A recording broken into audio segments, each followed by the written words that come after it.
So now Elon Musk is saying he regrets some of the things he posted about Donald Trump last week. I wonder what is behind Elon's sudden change of heart. Any guesses? I have one, because sometimes all it takes is for someone to order an over-the-top militarized response to largely peaceful protests to get you to remember why you fell in love with them in the first place. Here's what we must always remember about Elon Musk and Donald Trump and everybody like them. At heart, whatever personal problems they might have, whatever rivalries and jealousies and competing personal interests may be at play, they will always return to what they care about the most, because Elon Musk, just like Donald Trump, is a fascist, and fascists gonna fascist. They will always come back together if they remember that the common enemy is the rest of us. And the protests in Los Angeles to the recent series of ICE raids in California, in LA, have reminded Elon Musk and Donald Trump that, you know what? They're on the same side. They have a common enemy, and that enemy is the American people. Not only has Donald Trump called out the National Guard to Los Angeles, despite the fact that the governor of California, who is usually the person who would call out the National Guard, says it's completely unnecessary. The LAPD has the situation with the protesters completely under control. Not only has Trump done that and superseded the authority of the governor of California and federalized the National Guard and called them in to do something, but he's also sent in the Marines. He has sent in the Marines. Now, why has he done that? Because there's any need for Marines in Los Angeles? Because the situation on the ground demands a active military presence to maintain order and peace and safety? No, not at all.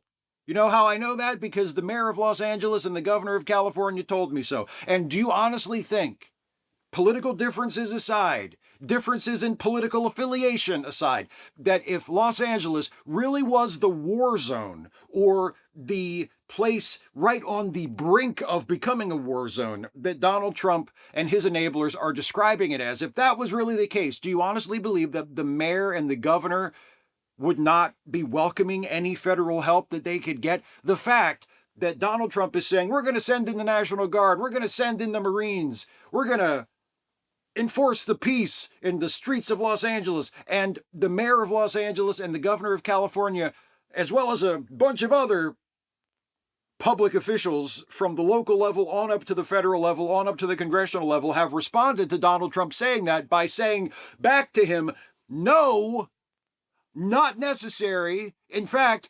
counterproductive. The fact that all of those things are happening is all you really need to know to understand who is telling you the truth here and who is lying to you. That, and the fact that one of the people talking to you is Donald Trump, so you know he's lying. The dude has a track record. This is from continuing coverage of the LA situation from the New York Times by Sean Hubler and also Taylor Robinson. Quote, at a City Hall news conference, Mayor Karen Bass of Los Angeles and leaders of more than 30 smaller municipalities just called for an end to the federal immigration enforcement actions that have disrupted cities across the region. When you raid Home Depots and workplaces, when you tear parents and children apart, and when you run armored caravans through our streets, you're not trying to keep anyone safe. You're trying to cause fear and panic, Bass said. Bass suggested that the immigration raids might be being used as a deliberate provocation. I posit that maybe we are part of a national experiment to determine how far the federal government can go in reaching in and taking over power from a governor, power from a local jurisdiction, she said, and frankly, leaving our city and our citizens, our residents, in fear. Does it surprise me that Mayor Bass would say that? Does it strike me as even remotely provocative that she would suggest that Trump is using this situation, again, this situation that he and his people have inflamed completely on their own, in order to justify taking federal control of an American city, of overriding state authority and local municipal authority? No, because that has been Trump's MO ever since he took office this second time. He did it to a certain extent in his first term as well, but especially the second term. His MO from the beginning has been to violently test the boundaries of his authority. That is virtually all he has done. Done incredibly outrageous things, possibly illegal things, certainly incredibly disruptive, heavy-handed authoritarian things, on the assumption that if nobody tries to stop him, then he can do it. And he has successfully expanded his authority. And better yet, maybe people do try to stop him by taking him to court over it, and then he gets in front of a friendly judge, or eventually a friendly Supreme Court, and the court rules in his favor and says, actually, yeah, the president can do that, and now it's official. That has been Trump's motivation and Trump's strategy across a wide array of policies and actions since he took office. Foreign relations, the tariffs, the immigration policy.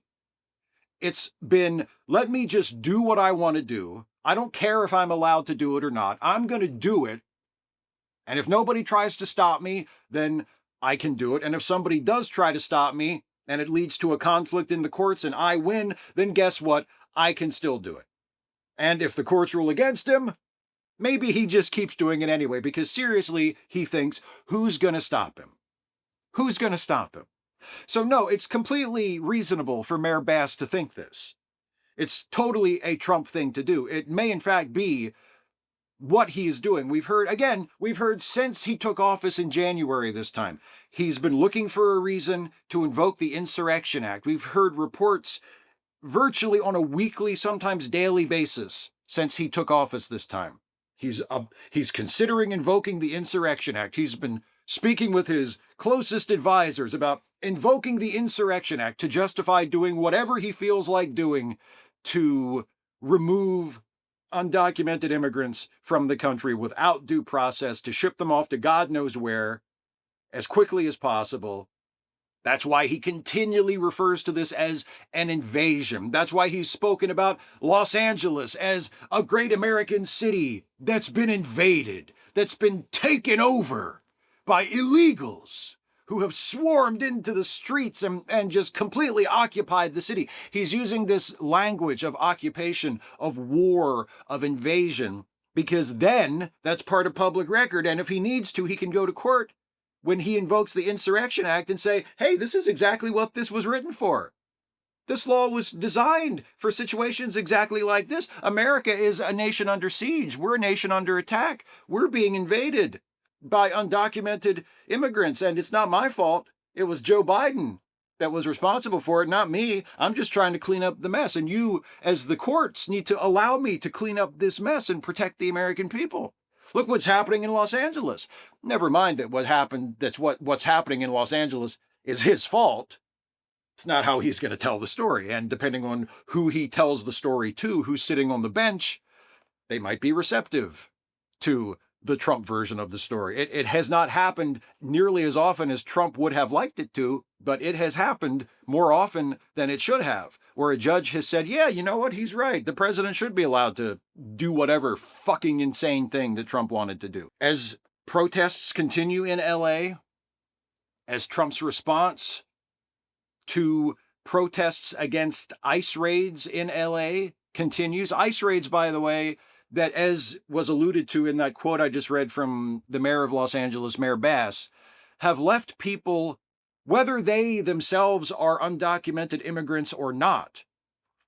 Maybe they're just of Mexican heritage. Maybe they are legal immigrants. But they assume that if an ICE agent comes into their place of work or comes into a public place where they happen to be with their family or happens to get their name on a list, that they're not going to discriminate between the undocumented people and the legal residents. They're just going to round everybody up and drag people off. Again, because that has happened already. They have already arrested and detained people who are citizens, who are legal, lawful residents, who have legal status in this country, who have a right to be here and the papers to prove it. It doesn't matter. because this is a racist operation. They will stop people and arrest people who look like they don't belong here, because their name sounds a little too Spanish, because their complexion is a little too dark. That's what we're dealing with here. If you happen to live in the Los Angeles area and you are able and willing, consider going out on the streets if you haven't already. Consider joining one of these protests. But as you do that, also take steps to protect yourself, to make a plan. The secret of organizing is to be organized. So if this is something that you feel like you're able to do and that you want to do, get in touch with an organization that is trying to do it the right way. See what they need from you, and then do your best to provide whatever it is they need from you, whether it's going to be a peaceful protest and they just need bodies in the streets, whether they need provisions, they need resources, if that's something that you can provide. But do it through the proper channels, which is not my way of saying don't be disruptive. The protests are designed to be disruptive, but they're disruptive in a deliberate, calculated way. Not just a bunch of people everybody going off in their own direction. But if you can do that, and you can take part in a protest, I would encourage you to do that. If you can't do that, or you're not willing to do that, which is fine, but you can contribute to the effort in some other way, I would ask you to do that. There are links in the description of this video to a couple of different articles that list ways that you can help support the protesters in LA who are protesting these ICE actions without actually having to go there and be physically present yourself. These are ways of contributing to bail funds for those who have been arrested, or legal defense funds for those who have been arrested and been charged with something. The protesters, as they pretty much always are on the right side of this. And if you feel moved to join them or to support them in some other way, please, please, please, please, please, I urge you to do that.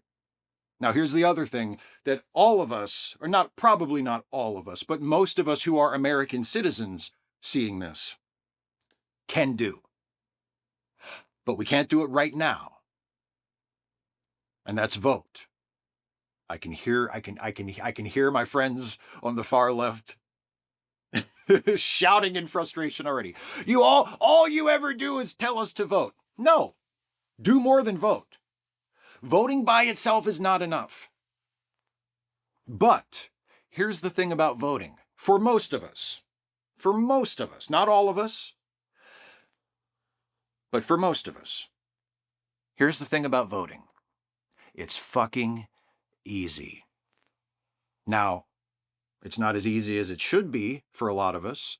Many of us may live in districts that are voter suppressed. Many of us may live under governments controlled by Republicans at the moment, who are making it as difficult as they possibly can. You may have to double check your registration. You may have to take extra steps to make sure you can get away long enough on election day to cast your vote.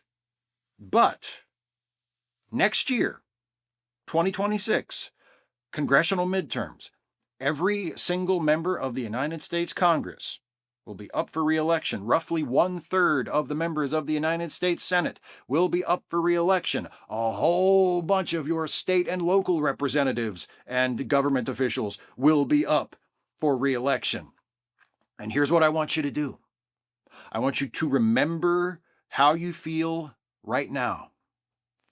When you think about Los Angeles, when you think about those ICE raids against innocent people who have done nothing wrong except maybe cross a border without asking permission, who have done nothing to deserve being actually hunted down and detained and possibly deported, or even if that has not happened to them personally, have done nothing to deserve having to live in fear of that.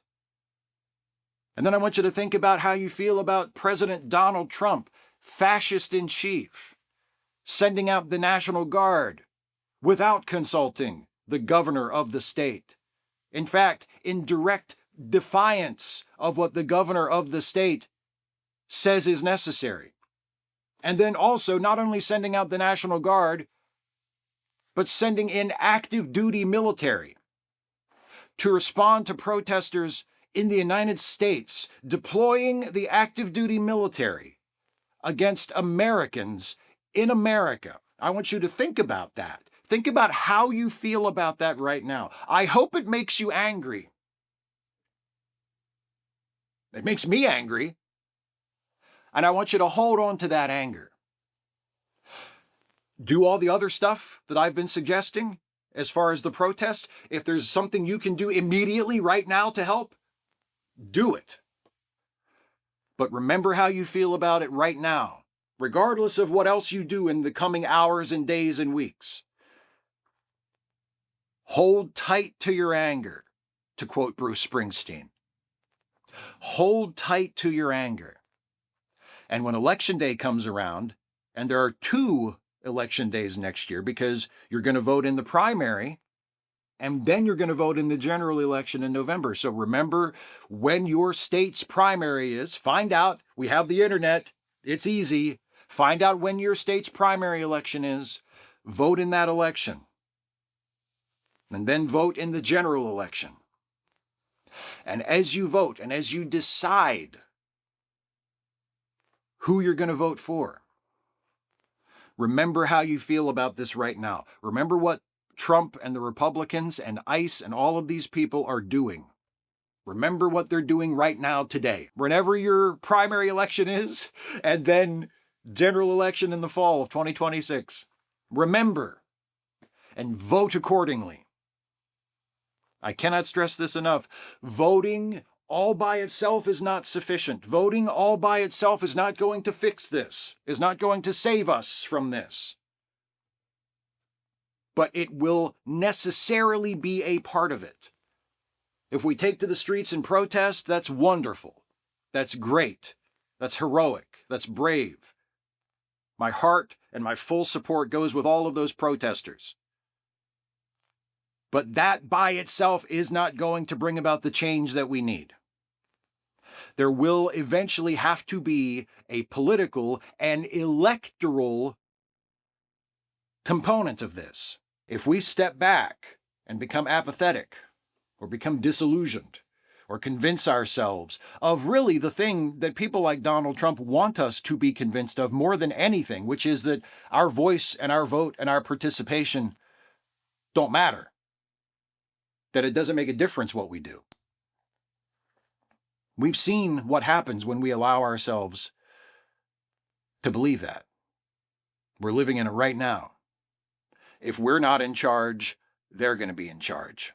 I'll tell you something that every time something like this happens, especially in the era of Trump, every time the government does something truly, truly terrible or worrying or concerning,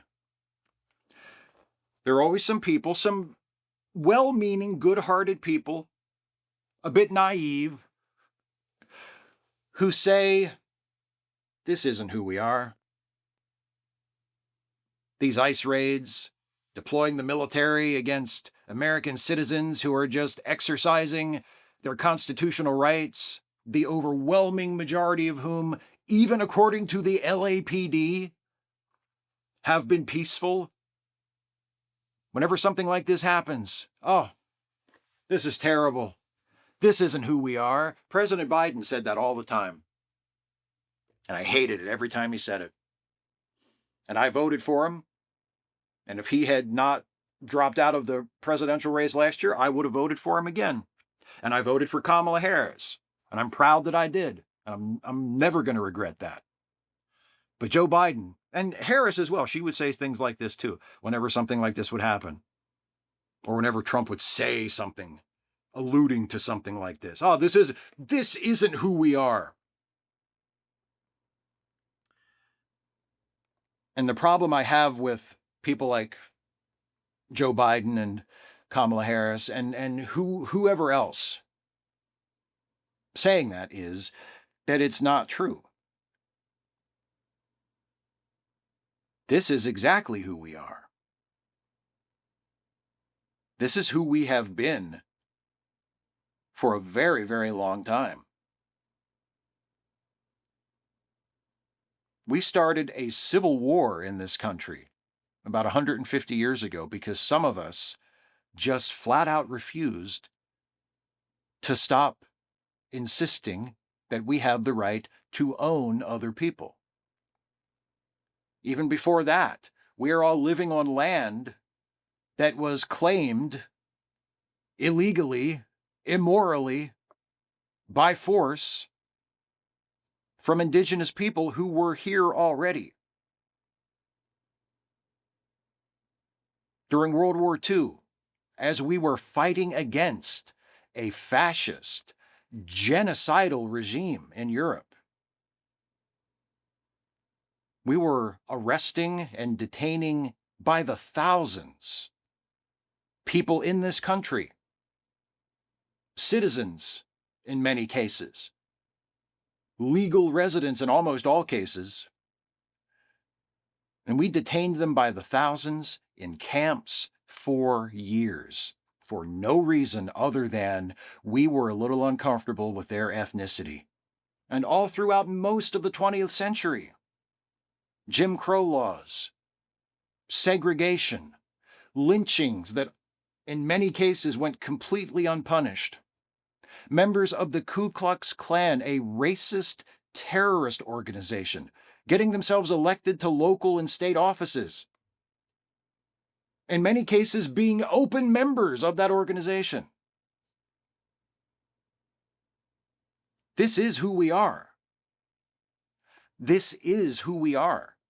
ICE agents arresting people on suspicion of being here without documentation.